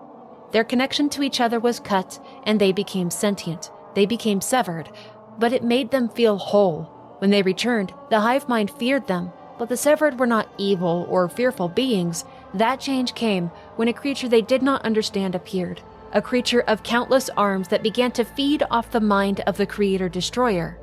To escape suffering, the Creator-Destroyer fled, and now in its place is that terrible being which drove the severed to violence and fostered war between them and the hive mind. Their ascension was stolen away by a wound that could never be healed by an awful, monstrous thing. That very thing that Selene now seeks out. It must be what torments her, what keeps her here, what is feeding off her mind, what's driving her to madness, just like it did the Creator-Destroyer. Somehow, that must be where she will find answers. A uniting fear for so many is that of deep, dark water. Selene is near the bottom, where no one could ever find her or save her. One missed jump could mean crushing darkness. But steadily, she has to go down deeper. Down ancient ramps and drop-offs, some leaps of faith into darkness with the faintest of natural light to guide her down. It's horrible, and the local wildlife hostility matches the environment. Yet there's also a beauty to it that conveys something beautiful was once built here. It was intentional and magnificent.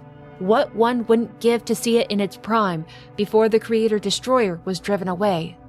She finds the Xeno Archive, which shows a monument to the last living specimen on the planet, a moment from long ago when the severed were tempted with visions of glory from a countless armed creature. Then, an image of herself with the head missing, when she comments that she is not blameless of something. Another of the images shows the countless armed being more clearly, reaching out from the hole in the ground for something that cannot be seen. And finally, the return of the astronaut. It's watching something inevitable take place, but she questions who is following who here. Closer to the resting place of the creature, scout logs reveal that, though she sounds unhinged, Selene is piecing together the truth of what the Creator-Destroyer really was. It severed the hive mind, offered them ascension and godhood, but left them crippled instead in the end, and it never appeared to offer Selene anything. It abandoned all of them. Why has it remained silent all this time? Is she unworthy? Well, perhaps killing the countless armed creature will prove her worth and gain her the answers she so desires. As she says later, "Hold fast, my son." Before she finds the depth she seeks, she finds an interesting bit of alien technology. It reveals hidden platforms. Visions of the future or the past, they're exactly the same, or so she says. They'll appear from luminescent orbs that she has seen in previous biomes. It's an interesting thing to find so late in her journey, but perhaps it'll be put to good use in the near future. There was a time, as documented in a log, where Selene spoke openly about an event that she should have been apologetic over, yet she wasn't. She felt obligated to say the words, yet they felt hollow. So she asked, what was the shadow within herself? And then she asked, if she named it, would it go away? It was a concept and a question that broke her. Not the things that she had done, but the experience that she was suffering through. She wasn't trying to understand it, but make it go away. Another documented incident involved a medical event. She wasn't aware that something had taken place, and she was inquiring as to a medical procedure potentially taking place that she wouldn't want anyone else present for. Everyone was so overbearing and controlling, but it was a procedure that she ultimately decided not to go through with. She was pregnant and decided to keep it. What is taking place is an uncoiling of this delicate reality Selene has created. It is a magnificent fiction wrapped around mythology and an ancient alien race to subvert the pain that would come in acknowledging how painful her life would otherwise be. Before the fire, before abandoning Helios, she could have lived a normal life, perhaps an excellent life. But when she left him to die, she chose horror. When she burned her mother, she chose horror. Astra, Atropos, the cycles, it's all slowly unraveling the deeper into the abyss she goes. And other versions of herself are even seeing into the helmet of the astronaut. She is seeing the jet black skull within. She is seeing parts of herself in it, as though she were the astronaut. And she sees the name of the first one who asked, "Do you see the white shadow upon its head?" The one who lies at the heart of the story, the boy who hasn't even been named yet, the first one who died in the waters. Selene finally finds the lair of the countless armed creature that she has been seeking. She takes another leap into darkness and confronts it. All this time, it was Ophion, the first primordial king of the Titans. the great serpent who was rebelled against and cast down from the heavens. Selene calls him the guardian of Hades and asks if he cast the white shadow. Of the xenoglyphs, it is said of this and the future: white shadow, ignorant of the inevitable. This time I act without thought and reach for the lost child. My negligence is the reason I am here. Shifting black shadows are my guilt in the shape of an astronaut that became my cosmic afterbirth. Hellish pit, where the fates of the severed, the creator-destroyer, and the astronaut disconnect, unravel, spiral into one tapestry. The only way to purge the darkness inside is to destroy what lays at the bottom. I descend to the sunken car. There must be a way to reconnect with my lost life, yet it is already gone, like the astronaut who is waiting in the fog. Perhaps next time I will have the strength to ignore it. Helios lies shattered, and I must put him back together. The screaming creature is ended quickly, and, as it was said in the xenoglyphs, as though prophetic, Selene descends, down to what lay at the bottom, to the sunken car. She has been seeking a way to reconnect with her lost life, knowing that it is impossible. That life, Helios, is gone. She left it behind in the crash. She stands before the car, but she cannot get inside. So, she moves on. In the passage beyond is a massive ball of black ichor, the likes of which she has seen many times before. It's floating over a bubbling vortex of energy. She tries to approach, and a grand player of this game emerges, finally showing its face. Do you remember the name Chaos? This is Chaos, the volatile, the unpredictable, her nature, and the consequences of her choice. She has seen it in her dreams, in the art in the house. She asks it if they are what brought her here, if this is what it wanted her to see. But, oh no, there is so much more she needs to see. Chaos is not this being's original name. Chaos is not here because of her. It was another that wished Chaos to be here. But first, she needs to see the cycle shared by her mother and herself. It could be Thea and Alex. It could be Selene and Helios. It's a cycle shared by mother and daughter, and that's the tragedy of it. It's interchangeable. Despite Selene's desire to not be like her mother, she returned to the same behavior. That night was clear, gorgeous. The boy in the back seat asked, "Do you see the white shadow?" And the mother coldly ignores them, as though they're an annoyance. In this memory shown by Chaos, the astronaut stands in the middle of the road, causing the mother to swerve into the waters. The car sank to the bottom. Thea's back was broken. Selene's status was unknown. Thea awoke and furthered her injuries by desperately trying to reach Alex in the back seat, but she failed to reach him and she barely survived herself. And now Selene wished that she had done this. She wished she had fought to get Helios, but that was not possible. That reality cannot exist.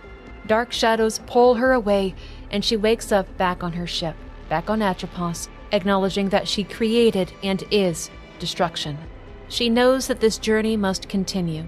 She must do more than just remember. There's work to be done. The cycle continues.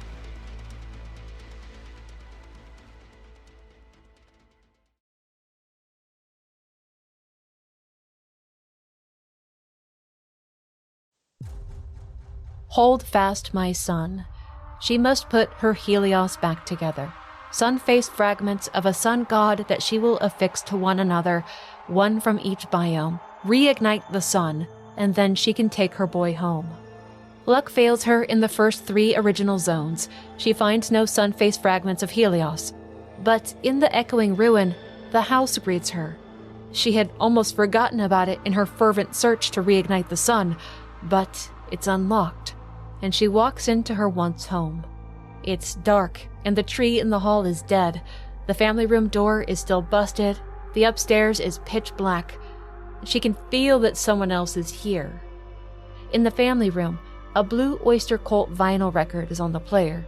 Selene goes to it, starts up Don't Fear the Reaper, and comments that she, her mother, never liked the album. On the floor nearby is another block with an eye symbol carving that she picks up and crushes into embers. In the hallway, though peaceful, the astronaut stands waiting again. She says that she won't let them leave, but it's made clear that she really doesn't get to have a choice in the matter. She is put back into the perspective of Helios, who's back in his bedroom, crying over losing Octo. The astronaut, the monster, must have taken him away. That means that he's alone now. The poor kid is so isolated and neglected. He sneaks out from his bedroom, asking where Octo is, telling him that they need to leave now, to be quiet. The house has a smoky fog about it. It's unclean, the family room is busted, and Helios is afraid that the monster can hear them. He finds his friend Octo in the kitchen, underneath one of the chairs, and warns him that the dark will drink him. He picks up Octo and resumes his sneaking, but he can hear the monster is waking up. They have to hide. Helios goes to the family room, to the swirling ichor in the television screen, and he falls into it, losing Octo, but maybe he'll be safe from the monster in here. The monster, the astronaut, walks straight into the room, right to the ichor, and reaches in to grab the boy, to his great fear. There's a change in time. Helios is now upstairs. The monster, the astronaut, has retreated to someplace else. He tells Octo that he has to go now, but he asks the plush toy to stay behind, to help her. He is speaking of the astronaut, the monster. He is speaking of his mother, Celine, a woman who quietly views him as a burden, a mistake, an irritation, who treated him with contempt alongside love and frightened him. Octo would hear his request and would take the form of Chaos, the one who knew her life, her secrets, her family, her stories. When Celine regains her senses back outside the house, she realizes that she is the one who killed Helios. In this intricate story she finds herself in, it wasn't the storm that brought the ship down. It was her. She shot the ship down. She caused the crash on Atropos. She started all of this. This is a powerful first step. Once Celine figures out that the sun-face fragment locations are centralized around those luminescent orbs she found that alien tech for in the abyss, they become much easier to find. She just knew that that thing was going to serve a higher purpose somehow. It gives her a chance to finish up anything she may have left undone, to face off against any great foes she may want a round two against. She finds the final piece in the abyss, reassembles the sun, and announces that she has to take it home. Celine returns to the start, to the broken ship, and, as expected, is met by the house after departing from the crash site. It's lit up bright and waiting for her to bring Helios home. She knows that this will be the last time she returns to this place. She enters, calls for her mother, and announces that she is returned. Things look relatively normal. Octo is on the floor in front of the television. It's dark and quiet. Doesn't seem like anyone else is here. On the second floor, she notices a practice belt for kids to practice unlatching seatbelts in cars. Helios had been practicing, but had trouble with one of them. This one, she asks, did she unlatch this? Her hands recoil from the belts and the question. Celine walks downstairs to the basement door, which is wide open, as it shouldn't be. She walks down the stairs and admits that she regrets what happened to Thea, but her mother deserved it. At the bottom of the steps is the wheelchair her mother was in when Celine pushed her down the stairs. She wonders why Thea seemed so frightening, and admits that, in reality, they were both just broken people. When she regains her senses again, she is outside the house overlooking it. She looks down at the keys in her hands. They're the keys to her car, and then back up, and the house is gone forever, turned to stone. She is sitting on a stone throne-like chair with a corpse on each side of her. Helios has been taken home, but she hasn't found peace. She is still here. Things in the house didn't end with the boy, they ended with her mother. She has earned nothing. There is no release in this. She needs to return to the abyss, to the sunken car with the keys, to confront the things left inside. The trek is difficult, back down through the abyss. Even knowing what to expect, it's a hard and terrifying journey to make. She battles Ophion again, defeats the guardian of what lies below, and then drops down, down, down into the darkness. She doesn't rightly know what to expect, what chaos is going to make her confront there. The prospect is terrifying. But she unlocks the car door and faces what has been waiting for her. If only it could have been her Helios. What's here is a monstrous depiction of her mother. Thea, sitting in her wheelchair, a small, withered thing with a pregnant belly that never got to give life to the third, Eos. The car wreck took that away too. She is a weak creature that takes Celine by the throat and snarls like an animal. Celine once questioned why she was so afraid of Thea. The woman was cruel, abusive, and a terror to her daughter, so when Celine found it within herself to fight back, she did, and she does now. She easily overpowers the husk, who then raises her hand towards her daughter and says her name with a frail voice and a confusion. Remember that Thea suffered from traumatic encephalopathy, repeated long-term sustained head trauma. As she got older, she would become more impulsive, more aggressive, more violent, more confused. Celine realizes that all this time, she's been the one in the suit, the astronaut, her own worst enemy, her own guide, the monster in the suit that her son feared some nights. She blamed herself for her mother's car wreck when she was a girl, and later caused her own to be freed from Helios. She killed him, she chose to, and there was no respite for that acceptance. Helios was taken home, but things with Thea have not been settled. There must be something else to come, something more to do. The cycle has to begin anew. At the crash site near the body of Helios, there are non-hostile automatons walking under a cliffside.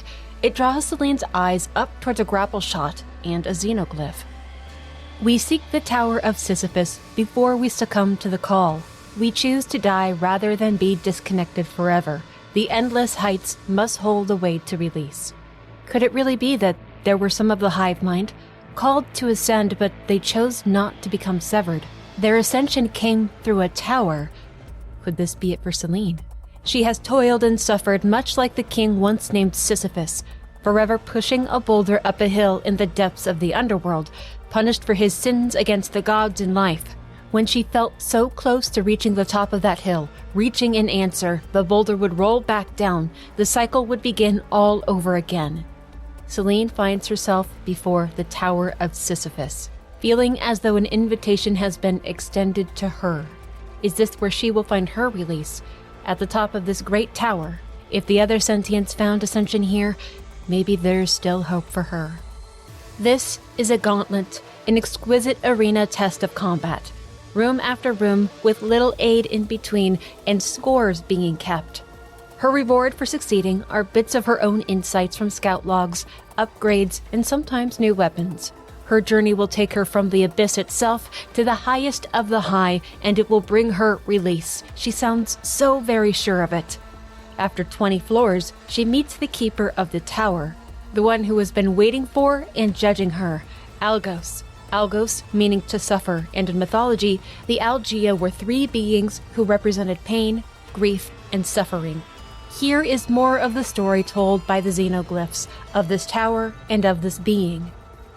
We came here to end and begin again. Bodies broken and rebuilt better.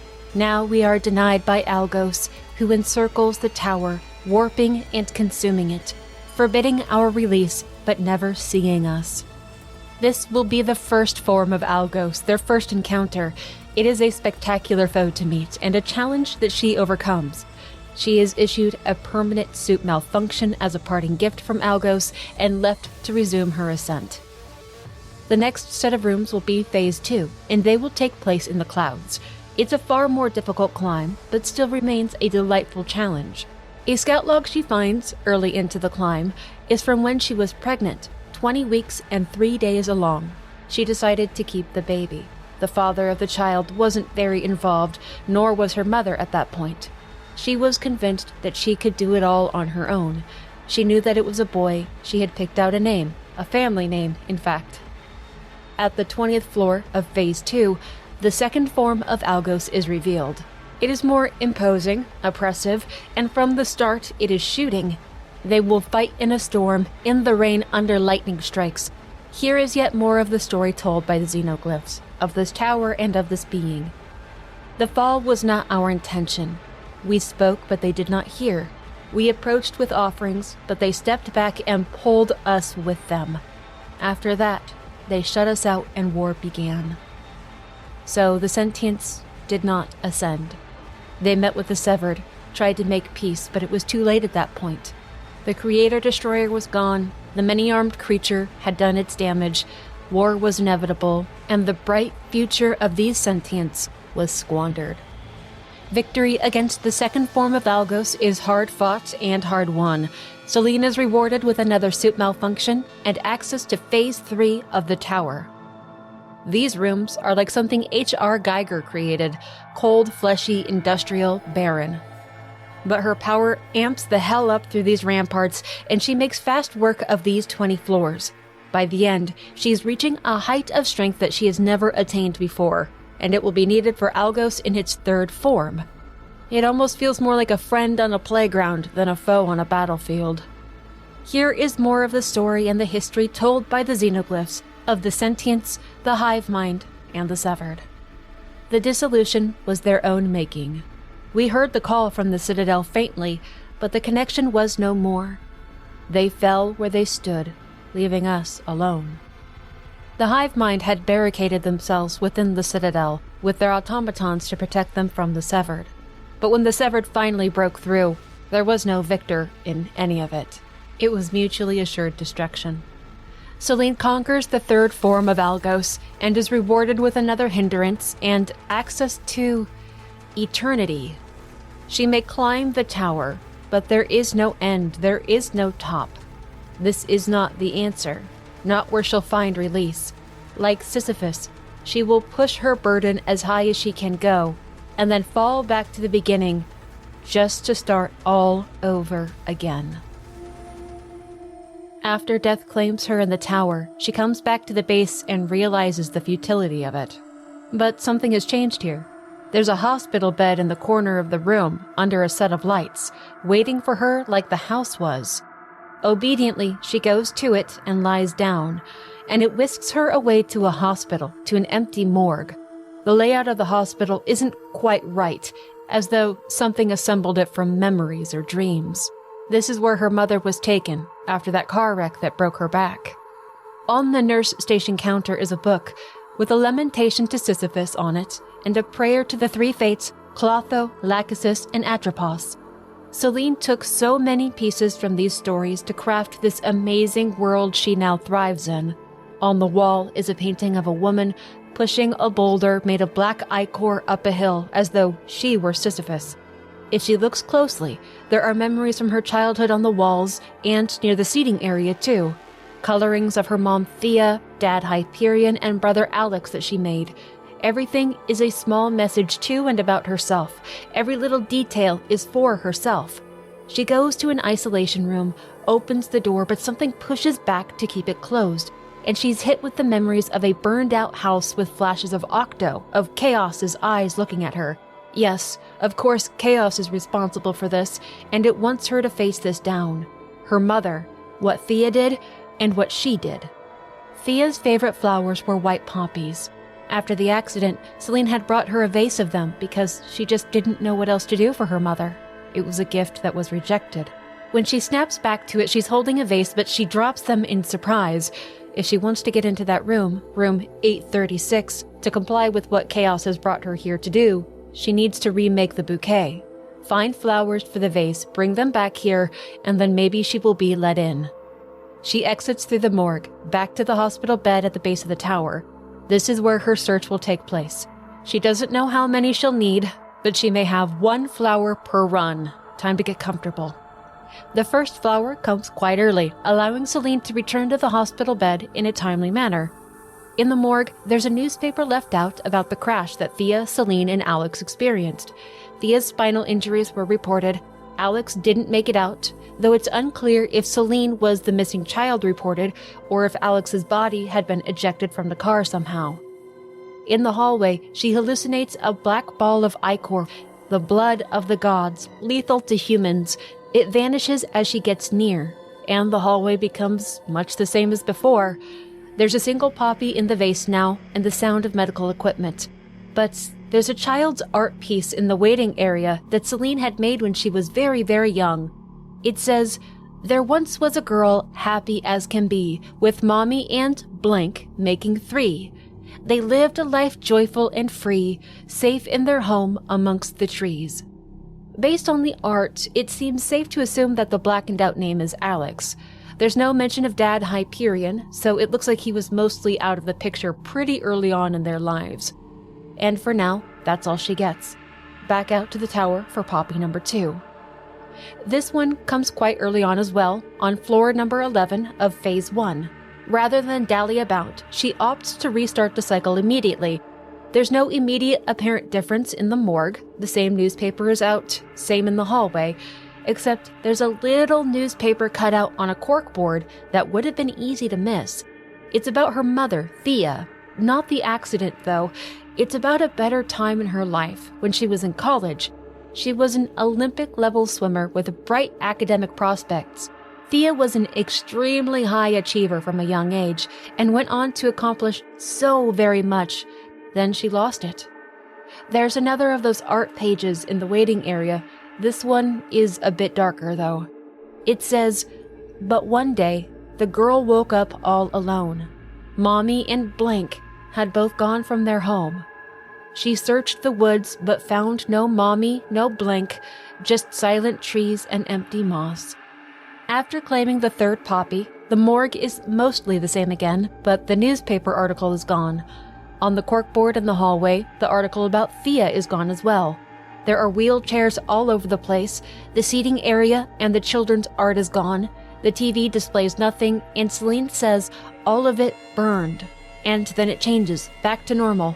The hallway is lined in chairs, and a baby basket is next to the wall. She remarks on her own pregnancy, that she thought that it was what she wanted, but it was hard, and she wonders if her mother had felt the same. The seating area and the children's art is back with a new addition. This one says, "The girl heard a voice from deep in the green, calling out sadly, 'Celine, Celine.' But no matter how far she raced, she never did see the caller's face. She returned home alone, now a woman full grown. She looked out at the night and said to herself, 'It's time to take flight to where the sun shines bright.'" Nearby is a clipboard outlining some of Thea's medical experiences, her injury, the cause, and her progress. Thea refused to engage with anything that could have improved her quality of life, like she just gave up. She was hard to talk to, resistant to physical therapy, to the point that all her doctor could do eventually was discharge her. It was clear that she was in pain, but they couldn't force her to help herself. Thea took that misery home and smothered Celine with it. The next Poppy doesn't come until Phase 2, Room 3.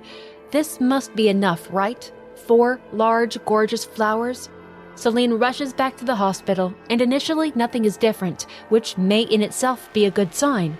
The vase in front of room 836 looks adequate, she says, but the screams of Thea from behind the door say otherwise. The woman is in terrible pain, and Celine yells back at her, but she knows she needs to go get more flowers. The 5th Poppy comes later into Phase 2 of the tower, and with it, impatience. Celine restarts the cycle to rush back to the hospital.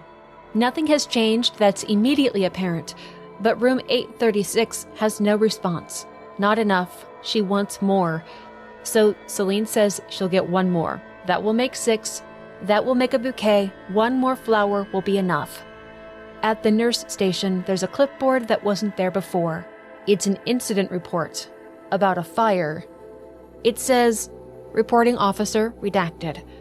On redacted date at 8:36 p.m., I was called to redacted address following reports of an unspecified disturbance at the property.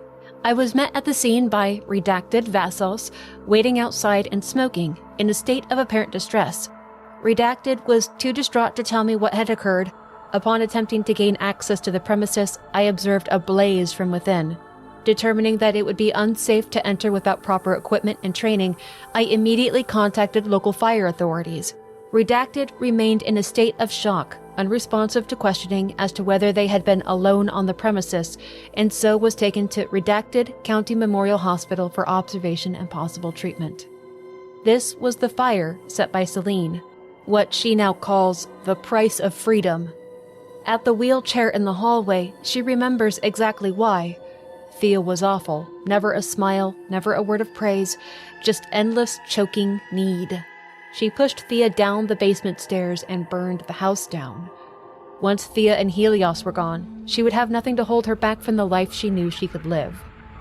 The final poppy comes after defeating Algos in Phase 2 at Floor 20. Will it be just another journey, another mission after this one, another thread that she will have to follow to close some gaping wound from her past? In the morgue, there are bodies being stored, 5 in total, that she doesn't recall ever being there before. In the hallway, details are a bit more clear. Celine recalls that this is where Thea was brought after her crash so long ago, that this is where she felt shame and judgment. Celine has brought her mother a gift, a bouquet of her favorite flowers, because she simply didn't know what else to do. She opens the door, calls to her mother, and says that she brought flowers from the garden.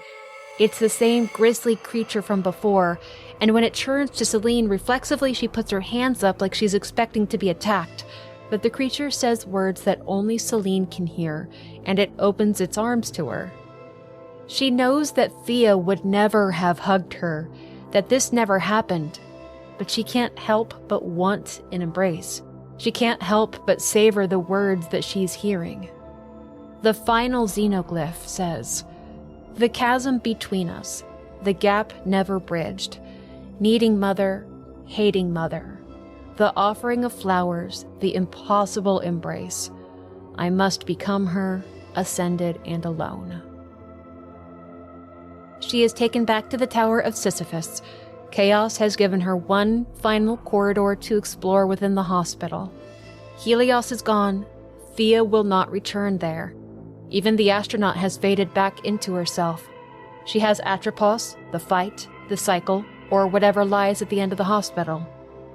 Knowing that there are no other grand journeys to be had, she lies on the bed and returns to the morgue. What's waiting here is a cold reality. On a table is her mother's autopsy report. She died in the fire, yes, but in conjunction with traumatic encephalopathy. Years and decades after repeated head trauma. Hyperion. In room 836, she recalls how Thea adored Helios, and coldly says now they can be together. She lies on Thea's empty hospital bed and speaks to Chaos, asking it to show her what it wants her to see. What she gets is a space between the cycle, where for just a moment, there's no pain, grief, suffering. It's a moment of peace. That is what she has earned. In the final log of Abandoned and Broken Helios, called Book 836 Infernal, it is written, "Harbinger of destruction, the truth was violence. Spare no lives, shatter spines, open skulls. Flesh and hair and bone consumed by flame. So great was her hatred."